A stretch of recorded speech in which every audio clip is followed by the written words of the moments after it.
que notre cher Robert de bon matin, voulant se faire un œuf au plat pour le petit déjeuner, et sa femme lui laissait le seul œuf. Parce que la veille, il a décidé de faire un cake, qui entre parenthèses a été raté, mais parce qu'il n'aime pas le cocus qui a mis dedans, le coco. Mais bon, il a laissé un œuf et il vient, il ouvre, il a trouvé du sang. Waouh, c'est assez embêtant. La halakha, donc, j'ai trouvé du sang dans un œuf, que dois-je faire?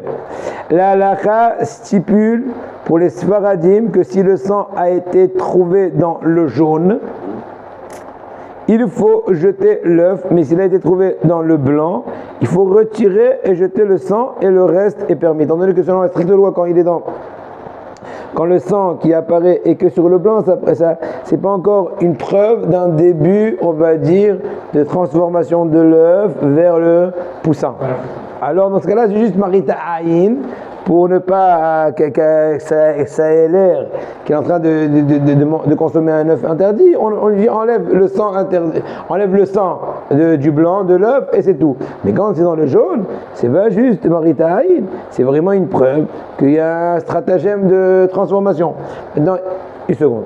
Cependant, de nos jours, la grande majorité des œufs disponibles sur le marché, notamment en grande surface, ne sont pas issus d'une fécondation. Donc le coq et la poule. Ce sang ne correspond pas au début de la formation d'un poussin, et donc certains décisionnaires affirment que même si on trouve le sang dans le jaune, il suffit de le retirer et l'on pourra consommer l'œuf. Enlever le sang dans tous les cas, oui, mais tu pourras consommer l'œuf même s'il a été trouvé le sang sur le jaune. Oui. Une pondeuse comme ça, elle est dans la cage, elle sort des œufs tous les jours. Elle a personne avec elle. Non, mais je dis, ah oui, la Gemara dit ça. Ça s'appelle Safna Mehara. C'est quoi Safna Mehara? Elle se chauffe en se frottant sur le sol. Safna, c'est elle se frotte ou elle se chauffe. Le truc. Ça s'appelle en français une simulation de rapport, de fécondation.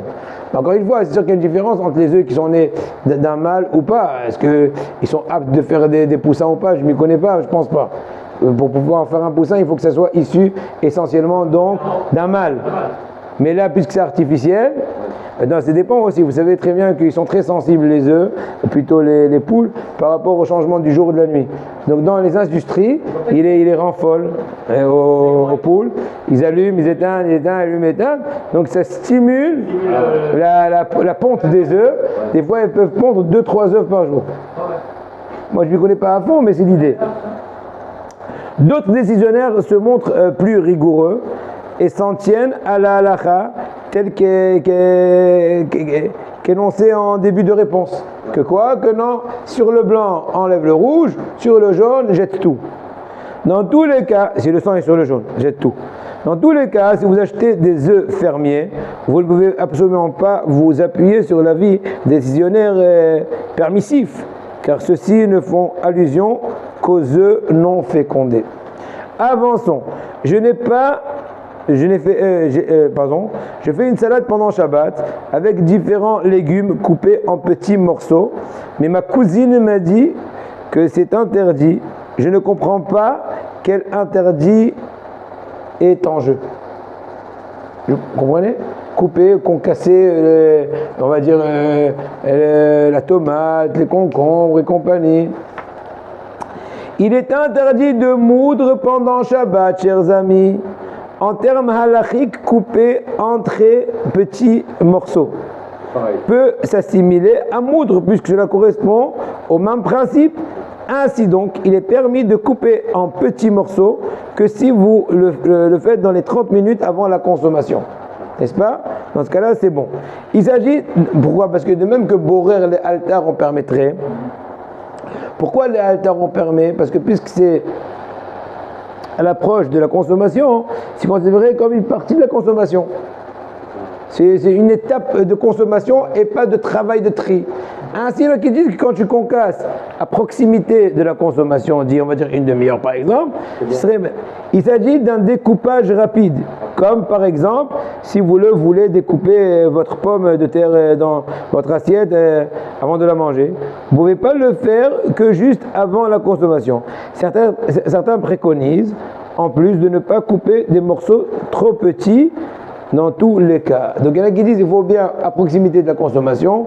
Imaginons, tu vas manger à midi, pas plutôt, on va dire que 11h30, tu prépares ton petit truc. Et ce serait bien, selon certains avis, que ce soit un peu grand. Écrasé dans le écrasé dans l'assiette. A priori, oui, on aurait le droit d'écraser de la ouais, parce que écraser veut dire, puisque la pomme de terre elle est déjà cuite. Ouais. Donc dans ce cas, il n'y a plus d'interdiction de tohen là-bas. C'est encore à vérifier, mais si je me rappelle.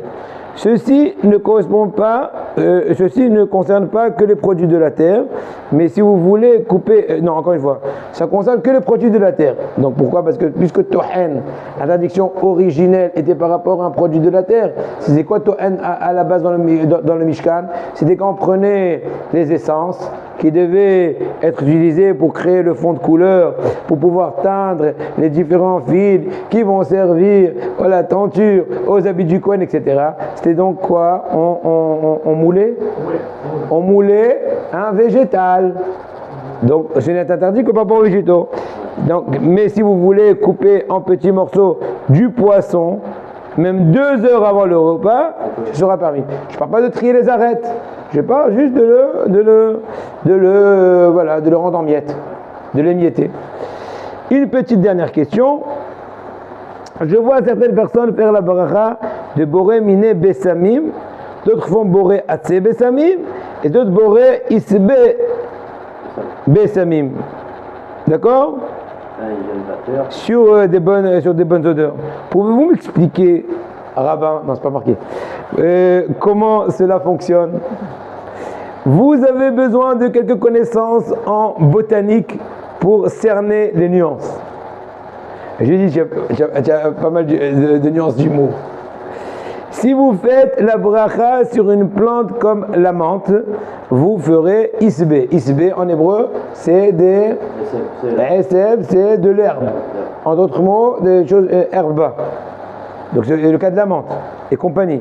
Cela provient d'un végétal assimilable à un arbre ou un arbuste, comme le hadas, du lave, donc le myrte. Le myrte. Dans ce cas-là, c'est atse. Pourquoi? Parce que le mot atse en hébreu, c'est quoi? C'est un arbre. Atse besamim. Donc ce sont des arbustes odorants. Voilà, qui ont une odeur. Voilà. Horrifiant. Odorifique. Enfin, pour certaines espèces, on dit boré miné bessamim. C'est notamment le cas des clous de girofle. Certains dictionnaires estiment qu'on ferait atse. Bon, il y a une discussion, est-ce qu'on fait atse au miné bessamim par rapport au clou de girofle, parce que ça consiste à comment exactement le caractériser par rapport à sa pousse. Notez que si vous sentez un bon fruit, comme un etrog, l'odeur était, et voilà, bien sûr, on parle que l'odeur, c'est après que tu as un peu frotté, d'accord? Vous faites la bracha, noten, reyach tov, aperot. Nouvelle bracha. Donc bonne journée.